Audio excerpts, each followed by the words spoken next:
Well, I'm known as the grumpy vlogger. I'll gripe and complain longer. Please do me the adieu and kindly view me on YouTube.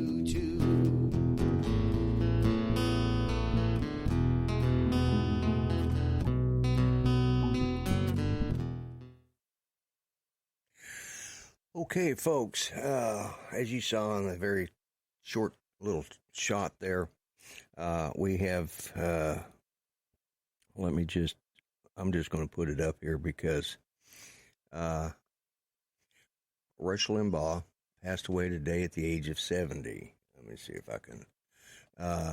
He was for those of, he was the media influencer. He heavily influenced talk radio. He transformed it, brought it back to life. He has been suffering from stage 4 cancer. I don't remember which time. Lung cancer, stage 4 lung cancer. In January of 2020, he was given the Presidential Medal of Freedom by President Donald Trump. He is survived by his wife, Catherine. She announced it today on the show. And today, Rush Limbaugh, February 17th, 2021, has passed away. So let's get right into it. Sorry, I've got a runny nose today.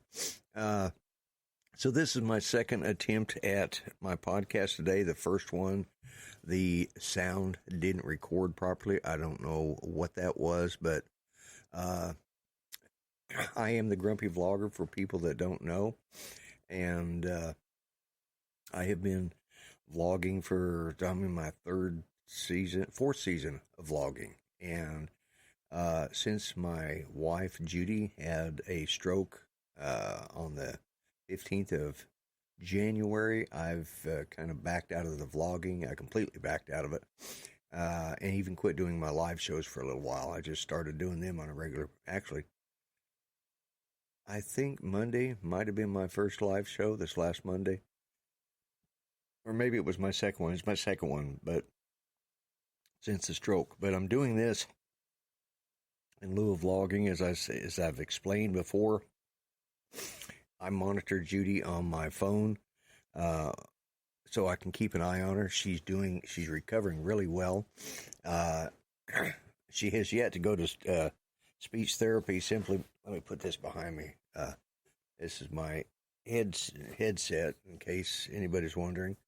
And I listen to myself. Yes. So there we go. But that's some sad news today. But as I said, I'm doing the podcast now. I hope to have a storage place where you can go download the audio shortly. Within the next week or so, I should have that set up. And then maybe you can download it on Spotify or places like that. We'll see. But let me say this, that you can always get if nothing else, you'll be able to go and download the audio for it from grumpyvlogger.info. I will try and have each new video linked in the under podcast on grumpyvlogger.info. So if you want to go see what the current one is, you can always go see the video. I'm moving in this direction. I'm really liking it. But it really is a sad day in conservative talk radio, and I'm a conservative for those that don't know it or haven't figured it out yet. And thus, I was listening to him back, in the early 80s, mid 80s. I know by the mid 80s I was listening to him. I listened to him on the radio whenever we'd be in the vehicle. I even listened to him at home. I listened to him on XM radio when I had that. And he influenced a lot. I have at least one of his books, his first book, and I may have his second book too. If you get a chance, read his books. I highly recommend it. But I'm going to move into a little bit different format today, and I'm going to start doing this on semi-regular basis. So let's just move into that next phase.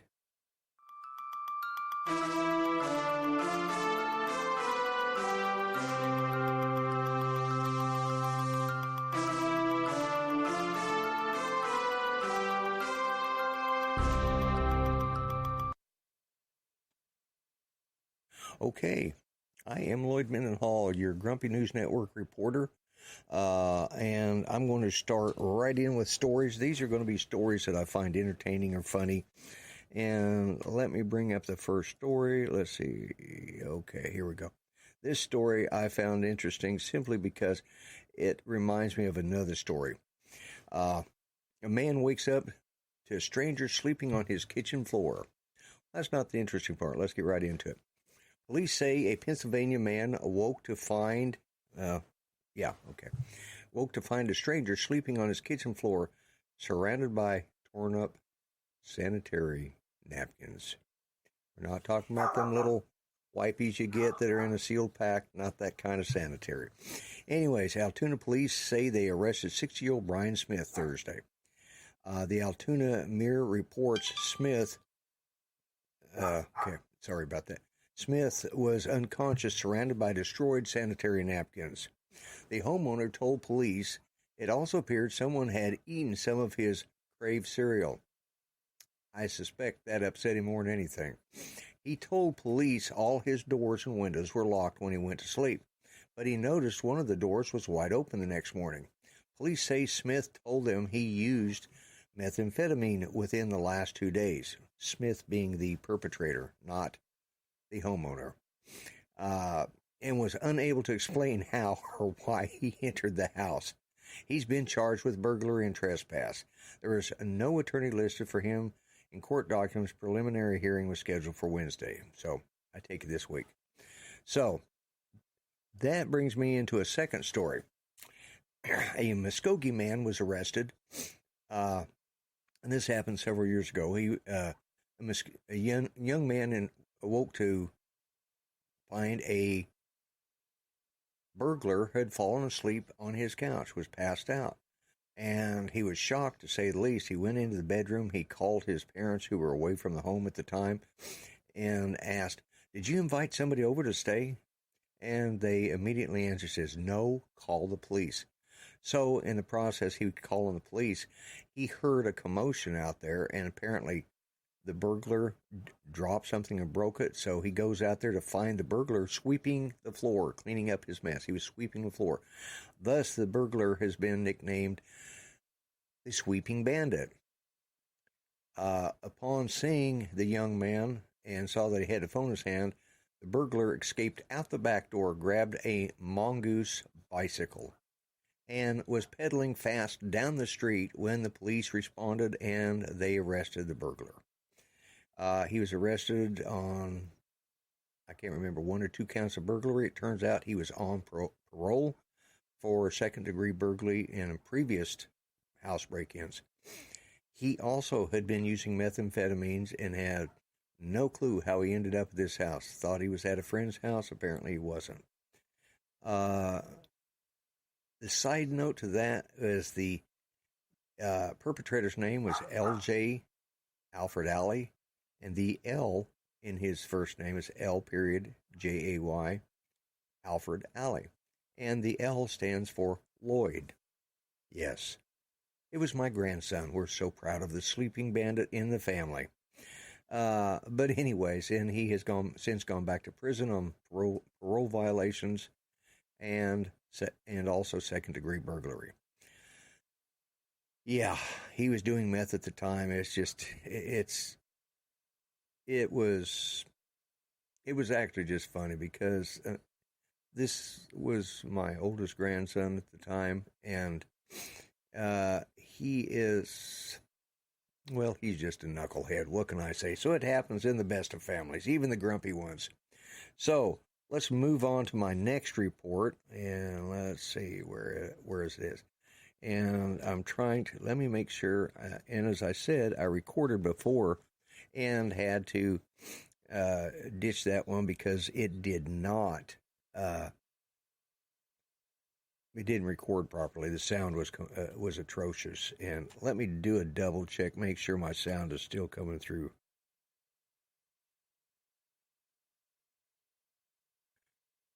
Okay, the sound is coming through good. I was just checking to see how it's playing. As you guys know in these podcasts, let me get on with the news first. Okay. English-speaking men can face arrest for antics in Poland. Warsaw, Poland. And I do have some pictures to go with this. Let's see, let me bring that up. Police in southern Poland say they are investigating 4 English-speaking tourists spotted last week in historic city of Krakow, wearing only mankinis. Yes, I said mankinis.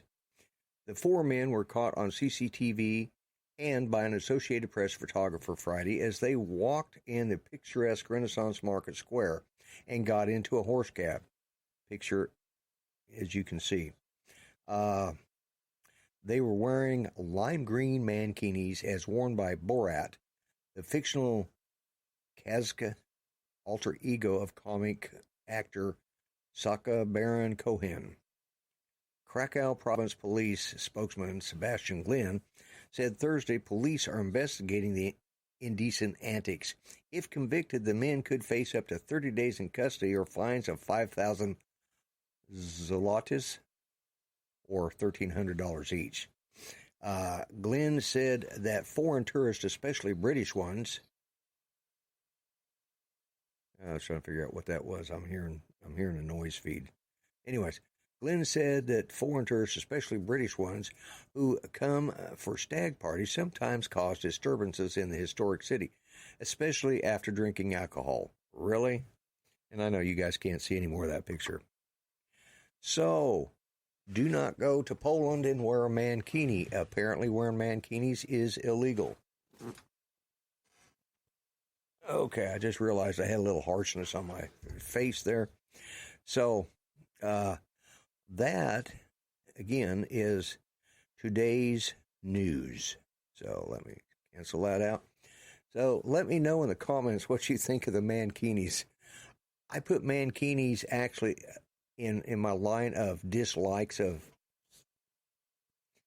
stupid things men do. Mankinis, man buns. Right in the same category. You'll never see me in one. And I hope to God I never see any of you in one. And that is...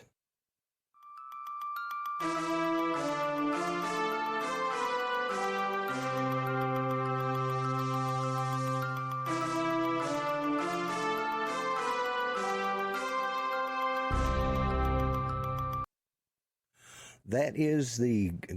Whoops. It went right to that. All right, that is the grumpy news for today. I'm going to try and continue to add little news features like this over time.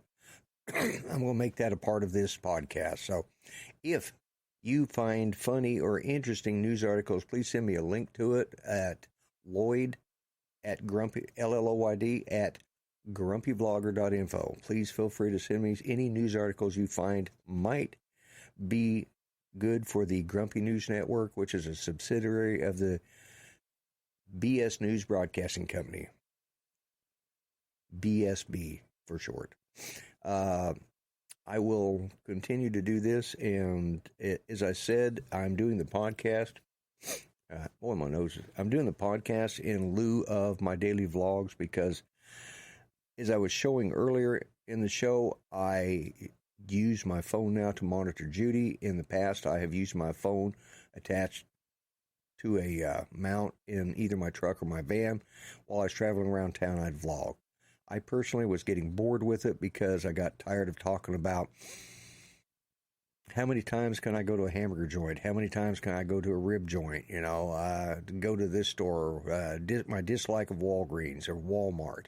So I just got tired of that. And as a result, when Judy had her stroke, it gave me the opportunity to think about what I wanted to do with this channel and how I wanted to improve upon it.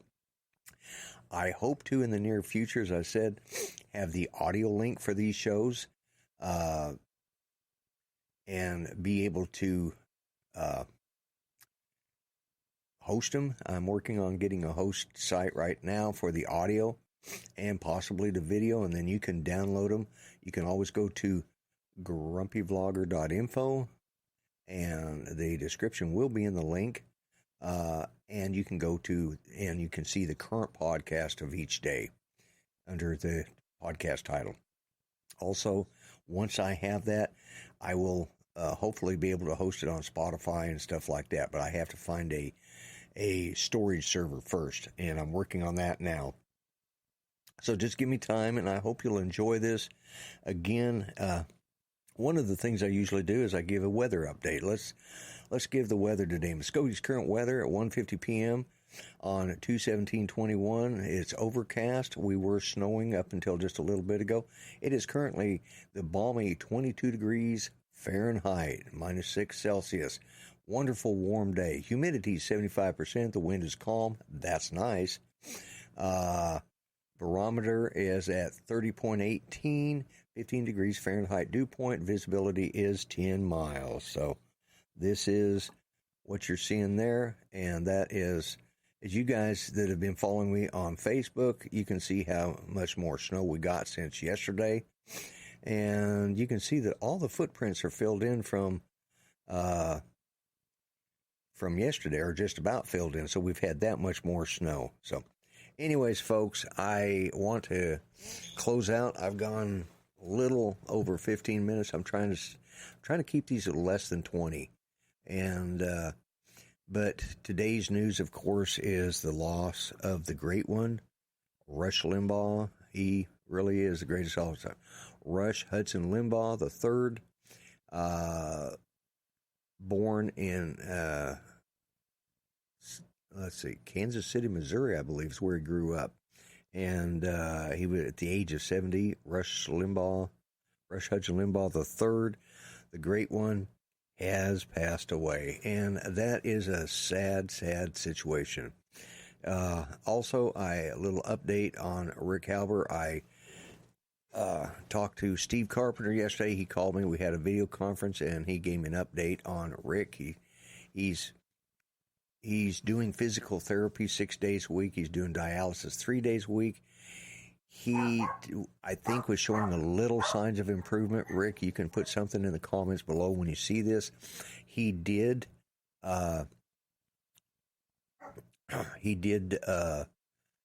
leave a comment in one of my videos, and he sent me a comment on Facebook Messenger, and I haven't had a chance to look at it yet.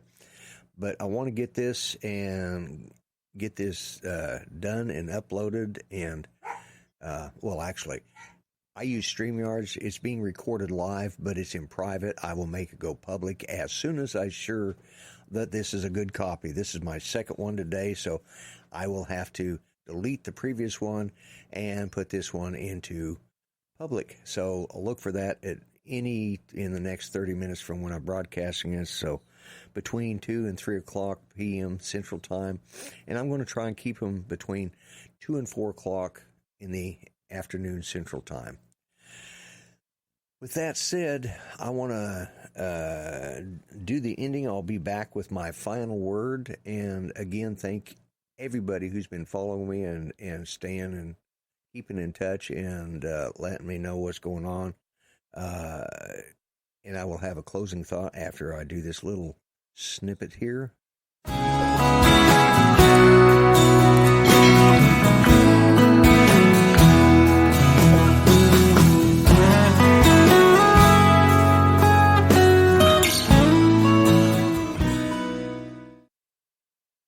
Okay, remember what I say, folks.